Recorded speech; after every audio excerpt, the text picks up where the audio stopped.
তোমাদের সর্বপিতৃময় রাজ্যে আমি হয়ে পড়ছি তোমাদের জোয়ার তরুপ। মুখোশের বাহ্যিক অবয়বে জীবকুলের সেরা সুখ পাখিটি পুষছি আজকাল।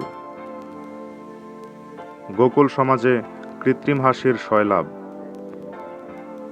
বাজারে যে কোনো মূল্যে বাঁচার ধান্দায় বসেছে নানান রকমের সুখ দোকান। চড়া দামে বিভিন্ন ধরনের কৃত্রিম হাসি বিক্রি হচ্ছে। তালিকাটার নাম বাঁচিবার প্রজ্ঞাপন। জীবন ধারণে দুর্নীতিকে কিবলা বানিয়ে মনোযোগ দিয়ে নামাজরত পৃথিবীর সব মুসল্লি। পুরোহিত এসে চিৎকার দিয়ে বলছে, এসো আমার মন্দিরের অন্ধ ভক্তরা, আমার ধান্দা ভারী করে যাও। ঈশ্বর তো বাস করেন আমার দক্ষিণাবর্তী ত্যাগে। আমি চললাম তবে বিশ্ব ব্রহ্মাণ্ড পরিভ্রমণে।